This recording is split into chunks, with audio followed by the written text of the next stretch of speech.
Master of Ceremonies, Honorable Chief Justice, Honorable Justice of Appeal, Mr. Chairman and members of the Board of Management, Mr. Principal and members of staff, permanent secretaries, distinguished alumni in the persons of Sir Frank Allen and Sir Richard Cheltenham, students, parents and guardians, distinguished guests, ladies and gentlemen, I feel more honored than I can describe that you have invited me here today to deliver this speech day address. 52 years ago, on the 13th day of September 1960, I entered what was then called the Christchurch Boys Foundation School to begin my secondary education. Just over 3 months before, my father had died tragically while working at the Three Houses Sugar Factory in St. Philip. And just 1 month before, my mother had secured a job as a maid at Sunbury Plantation, where she would be paid the princely sum of $5 per week. School fees were then $24 per term, and this presented huge challenges for her until January 1962, when fee paying in grammar schools was abolished by the new government of Barbados.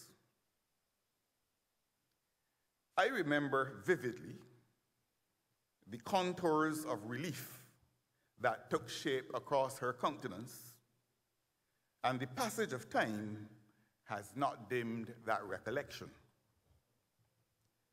For the full duration of my stay here at Foundation, my life was enriched by exposure to a galaxy of star teachers.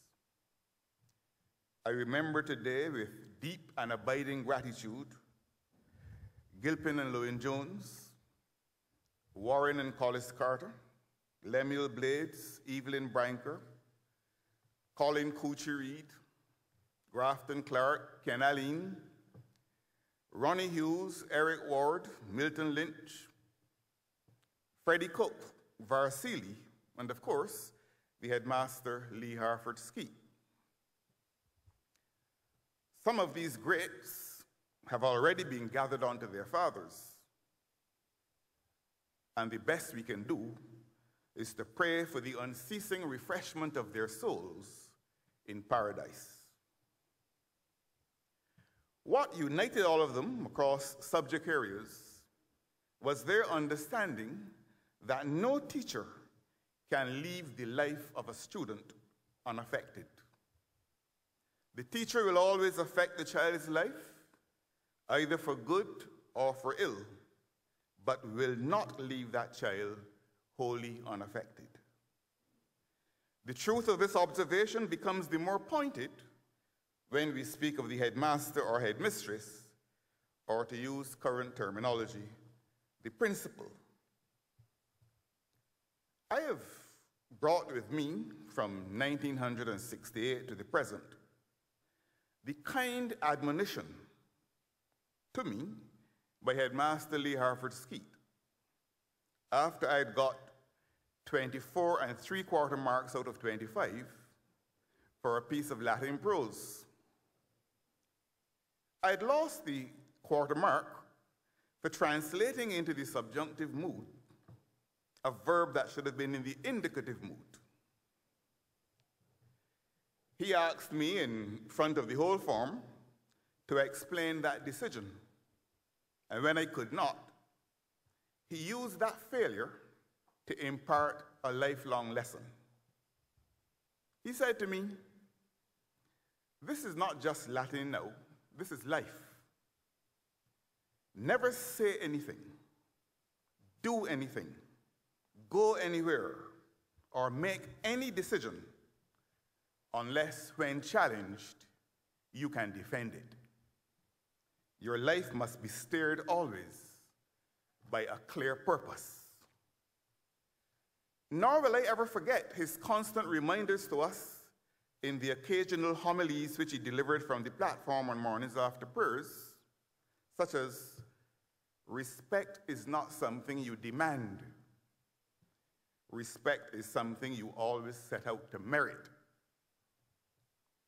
I have found these and other nuggets of advice most useful in my life, whether as a teacher at the Princess Margaret Secondary School, as a student of political science and history at the UWI campus, as an undergraduate or graduate student of law at the same campus, as a student for the bar at the Hugh Wooden Law School, as a legal practitioner from October 1984 to January 2008, as Attorney General from 2008 to 2010, and certainly, most certainly, as Prime Minister between October 23, 2010 and the present.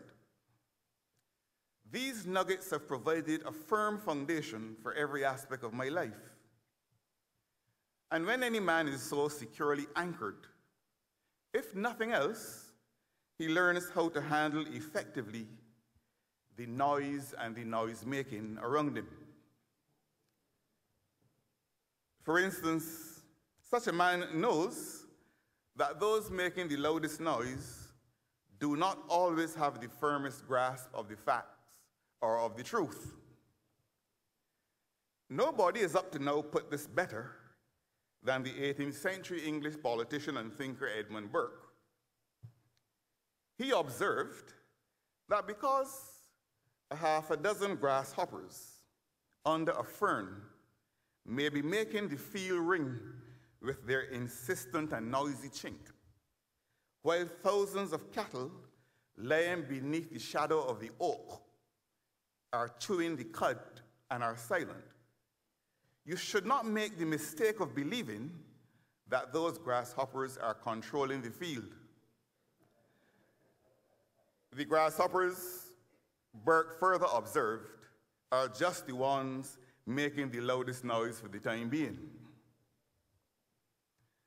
These and many other truths have been passed on to several of us in this society, too many to mention today, who count ourselves lucky to be recognized as products of the Christ Church Foundation School.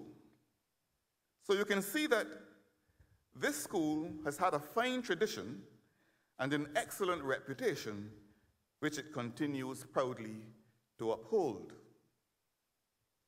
The evidence available to me suggests that teachers at the school today are worthy successors, not only of those whom I've already named, but also of teachers of the past like Ruby St. John, Joan Barker, Beryl Seeley, Geraldine King, Jean Callender, Gertrude Shorey, June Allen, and Enid Lynch from the Girls Foundation School.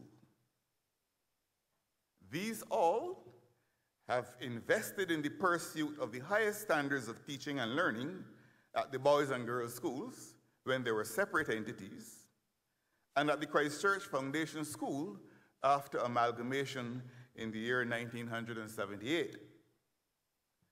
I must take this opportunity to congratulate also the current staff, teaching and non-teaching, for the rich and elevating contribution which they continue to make to the life of this school. You can appreciate, therefore, the unique pleasure I have felt to be Prime Minister of Barbados at the time of the introduction of the school's first official sixth form not too long ago. This act has realized the unfulfilled dream of the late Lee Harford Skeet.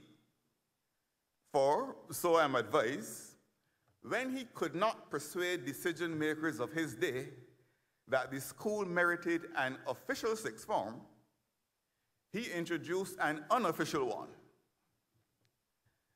When the school had that unofficial sixth form, it produced a Barbados scholar in the person of Robert Thomas, later to become Dr.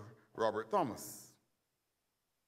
Otherwise, its role was, and was stated to be, to prepare students academically so that they would go and shine elsewhere. The names of the students of the school who fell into this category are too numerous and too well known to require repetition here. Against this background, I expect that the students of the school will take full advantage of the new sixth form facility to properly prepare themselves to contribute to the development of their country. An essential starting point for national development is a belief in and a commitment to high standards. In this regard, it is a fact that banks and other lending institutions can lower their interest rates to attract borrowing clients, and merchandise stores or other consumer outlets can lower their prices to attract customers. But parents cannot afford to lower their standards in order to be popular with their children, and teachers cannot afford the high costs of lowering their standards so that they can be popular with students. Parents will merit the respect of children and teachers that of students only if they insistently, consistently, and persistently pursue the highest possible standards in the fulfillment of their respective roles. I know of no other way in which strong character and a solid reputation, whether for persons or institutions, can be built. In that connection, it continues to be a happy feature of life in Barbados that most parents still attach high value to the education of their children. Because of this level of awareness, in this country, the school continues to be regarded as a very important institution. Children spend their most active, alert, and receptive hours of any day under the influence, not of their parents, but rather under the influence of their teachers. Now, while I'm not intending in any way to absolve parents of the serious responsibilities that rest on their shoulders, it has to be conceded that the teacher performs a critical and strategic role in the life of the student. Historically, our schools have enriched and enlightened our homes in the same way that our homes have enlightened and enriched our schools. The school and the home must continue to work together, therefore, each understanding and appreciating the role of the other, if the objective of a sound and rounded education is to be achieved. And while on the topic of a sound and rounded education, let me make this point. The distinction between qualifications and education must at all times be kept clear. Qualifications alone are not always evidence of a good education. Unfortunately, what is called education in some quarters is prized only or primarily for the results it can yield in market value. It is prized because it is thought to enable men and women to be successful in the material and very ordinary sense of that term. Now, it would be disingenuous of me if I did not concede the importance of the market where skills are bought and sold and where material success can thereby be secured. But I want to suggest to you that education has to be prized more importantly for itself.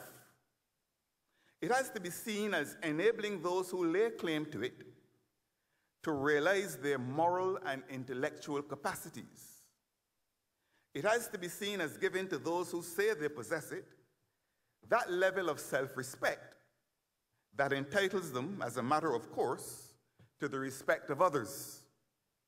It has to be seen as equipping those who have it with a surer hold on life, with sources of lasting strength and inward happiness. Education should always be in the nature of a stimulant. It should never be allowed to become an intoxicant. When education is a stimulant, the tendency is to approach issues with an open mind. When it is an intoxicant, however, the tendency is to approach issues with an open mouth. Nor should we forget or overlook the relationship between education and development. As Ernst Schumacher, who delivered the first Sir Winston Scott Memorial Lecture in Barbados many years ago, discerningly observes, development does not start with goods. It starts with people and their education, their organization, and their discipline. Without these three, all resources remain latent, untapped potential. He further observes that they're prosperous societies with meager natural resources in which we are able to observe the primacy of education, of organization, and of discipline after the Second World War. Every country, no matter how devastated after that war, which had a high level of education, a high level of organization, and a high level of discipline, produced what could be called an economic miracle.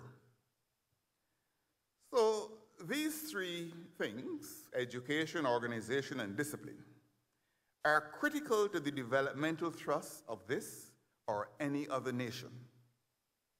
Schumacher's point is that when people seek out education, they normally mean something more than mere training, something more than mere knowledge of facts, and something more than a mere diversion. What they're really looking for is ideas that would make the world and make their own lives less complex and more easily understandable. His thesis is that when you understand something, you have a sense of participation. When you do not understand something, you have a sense of estrangement. And if the mind cannot bring to the world a set, or shall we say, a toolbox of powerful ideas, the world must appear to that mind as a place of chaos, as a mass of unrelated phenomena, as a mass of meaningless events.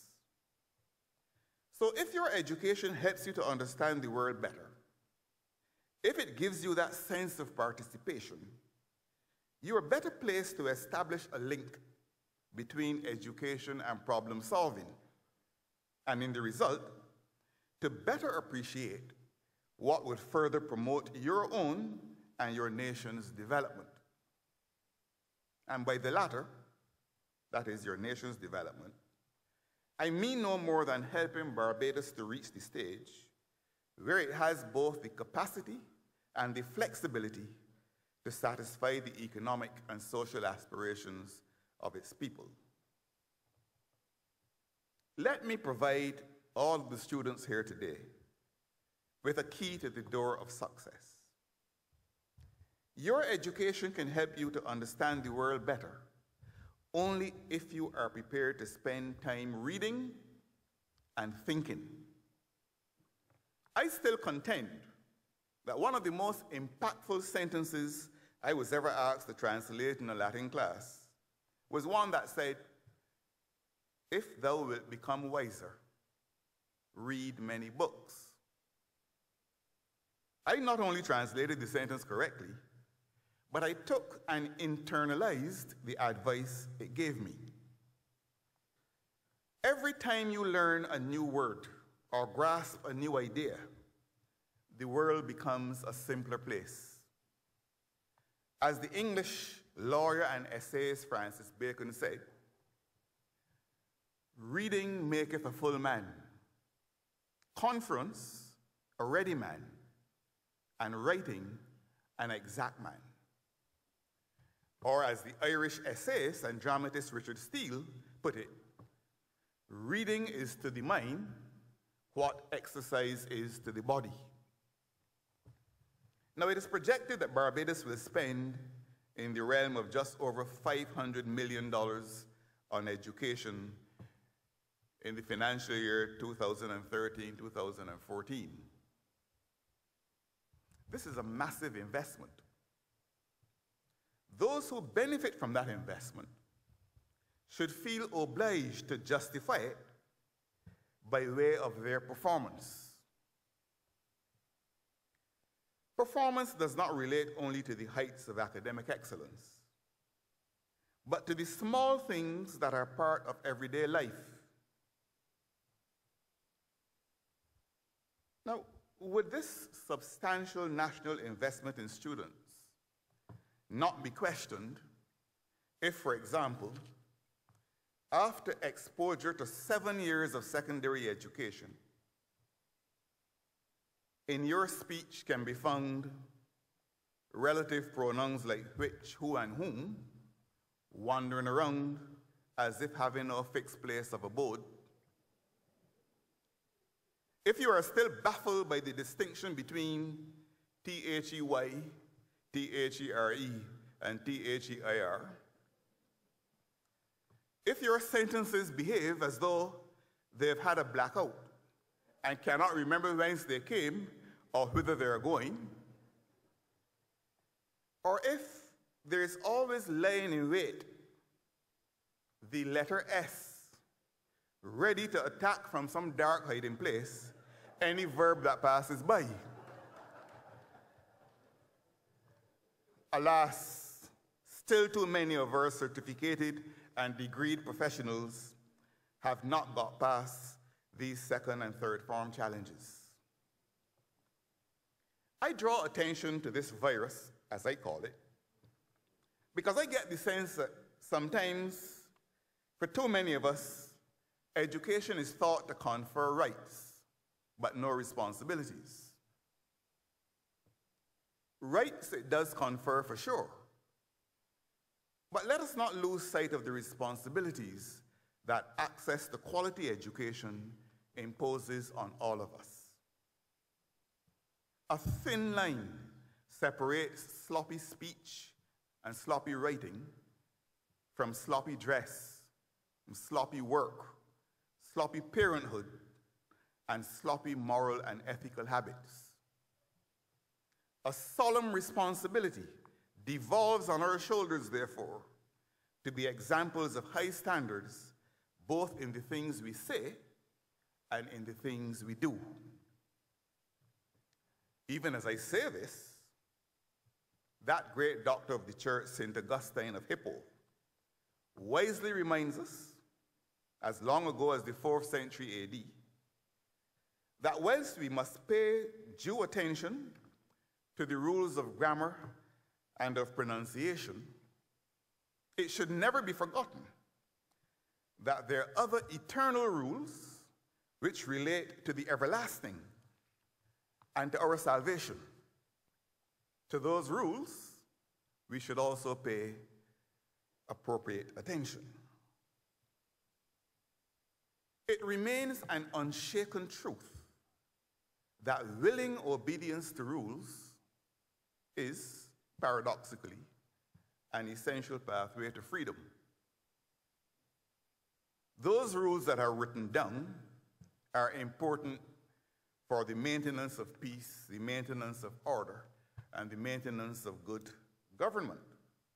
Usually, such rules can be enforced. More important, though, are those rules which are not written down, which cannot be enforced, but without which men and women cannot live comfortably together.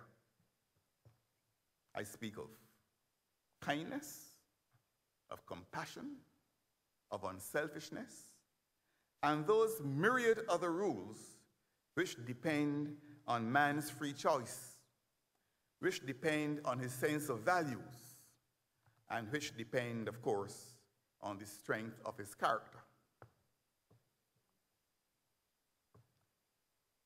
Master of Ceremonies, principal and staff, students and parents, distinguished guests.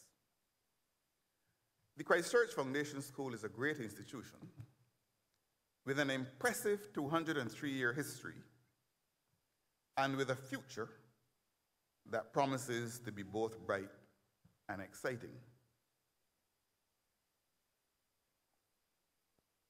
I invite the students of this school to make the most of all the opportunities which this school and our education system have made available to them.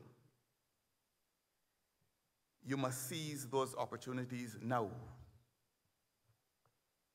I can think of no better way to end this address than to remind, in the words of the late Dr. Martin Luther King Jr., that, and I'm quoting him, we are faced with the fact that tomorrow is today. We are confronted with the fierce urgency of now. In this unfolding conundrum of life and history, there is such a thing as being too late. Procrastination is still the thief of time. Life often leaves us standing bare, naked, and dejected with every lost opportunity. That tide in the affairs of men of which Shakespeare so eloquently spoke does not remain at the flood. It ebbs. We may cry out desperately for time to pause in her passage, but time is deaf to every plea and rushes on. Over the bleached bones and jumbled residue of numerous civilizations are written the pathetic words, too late. Dr. King is making this simple point to all of us, the young, and in particular the students here today, that you should make good use of your opportunities when they come. Take hold of the present and set about the important task of helping to craft your own vertebrate and secure future. It has been my pleasure to address you today, and I extend my sincere congratulations to all those students whose hard work or exemplary attitudes have placed them in the winner's row. I extend congratulations also to the parents, to the teachers, and to all those other persons who inspired them. I feel reinforced in saying that if I had my life to live over, the only school I would want to attend to receive my secondary education is the Christchurch Foundation School.